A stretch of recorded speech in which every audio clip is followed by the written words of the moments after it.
We know now that in the early years of the 20th century, this world was being watched closely by intelligences greater than man's. Did the CIA write Wind of Change by the Scorpions? As humans busied themselves about the various concerns, they were scrutinized and studied. Dr. Loeb, what percentage chance do you give it that you have indeed uncovered extraterrestrial or non-human technology?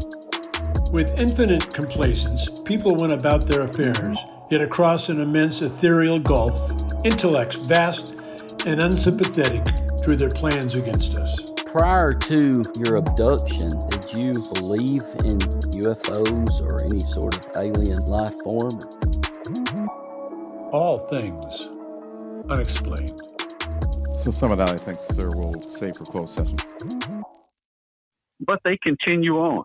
They continue on. And when the sun comes up the next day, it starts plotting again. So we can see, where it is. And the NOAA prediction for that flight put it across Alaska and right exactly in the Yukon, right here between the two little cities where the military says they shot down, this unidentified object. And we never heard from it again. So, now it's not unusual for a balloon to just go down by itself or for some reason stop talking, but it's very, very much of a coincidence that it was right in the same area when a missile went off and we hadn't heard from it anymore, Right. Do you happen to know how long that balloon had been in the air? I think the balloon had been up about 60-something days. Okay. I think it had been around the world about 6 times. So, I really feel sorry for the kids up there that launched the thing. I mean, this could have got many more revolutions around the Earth, and it was shot down on the 6th trip. It was doing so good.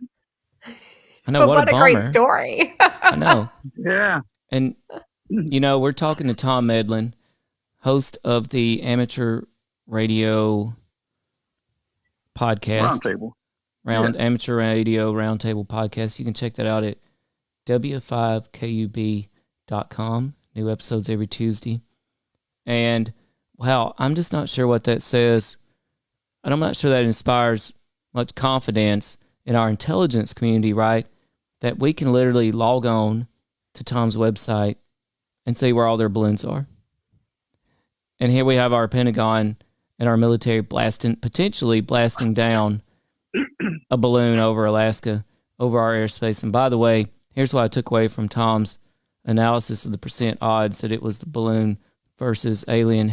And my takeaway is, so he's saying there's a chance that it was aliens. I'll take those odds. But Tom, I've only seen scarce pictures, and it's too bad we couldn't get you on video tonight because you had some pictures and things for us. But we weren't really sure what these balloons exactly looked like. We kind of had to guess. But can I ask you, what color and shape are the Pico balloons generally? Yeah, the one I was going to show you tonight, which we're starting to fly more and more, it's actually clear. It's very clear. You almost can't see it.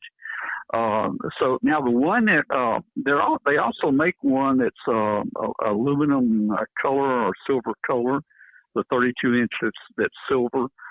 That's what was flying on the one over the Yukon that came down that we're missing. Now, that silver probably gives a much better radar target than our clear ones. I think our clear balloons are pretty stealth, and probably radar is just not going to pick those up. And the tracker's so small. Again, I mean, it's smaller than a hummingbird. I mean, it's small. I was in the Air Force, but it's been a long time since I was in, so they don't listen to me anymore. But I was a little surprised when they said we shot this thing down, but we don't know what it was. That was just a real surprise to me. Usually, you don't shoot things down if you don't know what they were. No, that's right. I've wondered the exact same thing, and so that one was silver. We've seen the clear ones. Tom, do you ever use any sort of odd shapes like octagons? No, octagon. No, I don't know of any Pico balloons that have used an octagon balloon.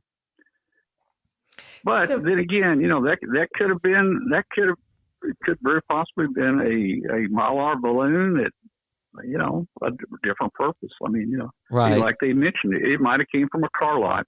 Oh, yeah. A used car lot or something. Or a Buc-ee's. It could have been Bucky Beaver. Yeah, Buc-ee's. It could have been Buc-ee's, man. Yeah.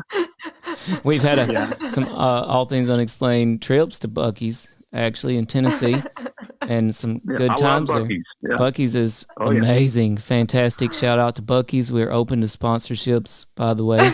Shout out to Buc-ee's.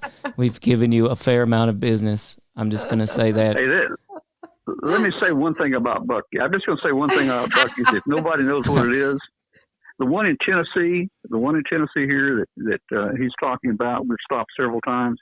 It has 150 gas pumps. 150 gas pumps. It's incredible. It's incredible. Yeah. And People are big fans of Buc-ee's. I mean, Yes, they are. truly, they have a following. Yeah. A massive following. Oh, yeah. Again, we're blatantly open to sponsorships, Buc-ee's, if you're out there listening. And, Tom, I tell you what, I really appreciate what you're doing with the ham radios and the Pico balloons and its benefit to young people and to the STEM, to the science, technology, engineering, and mathematics aspects of it. It's getting young folks and grown-ups alike off their screens and actually involved in something constructive and educational.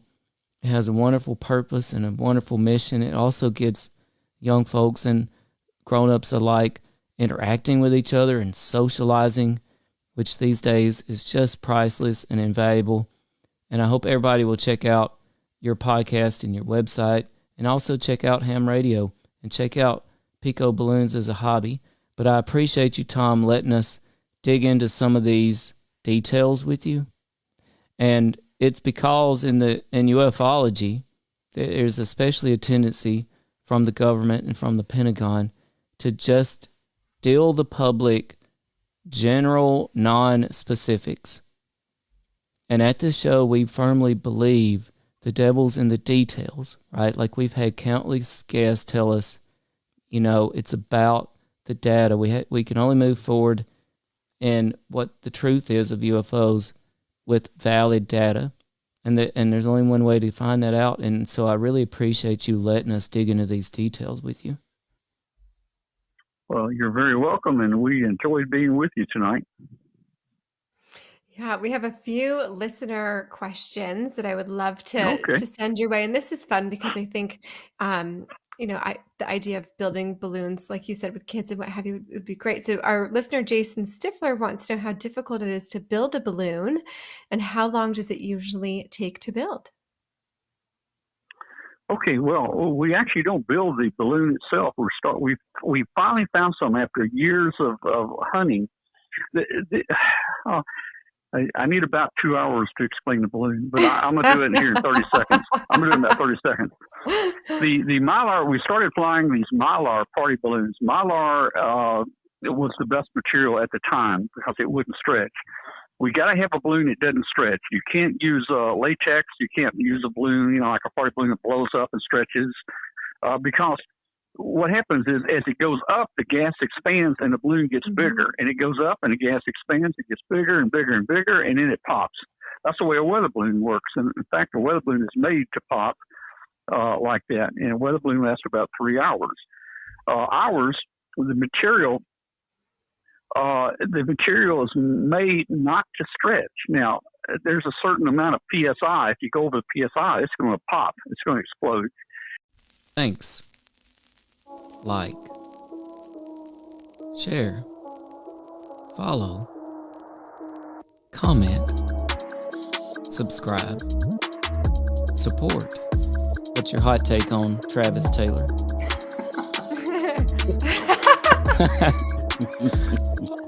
I've got an exclusive for you guys if you want it about the Alaska. We do. Okay. More at BigfootUFO.com. All things unexplained.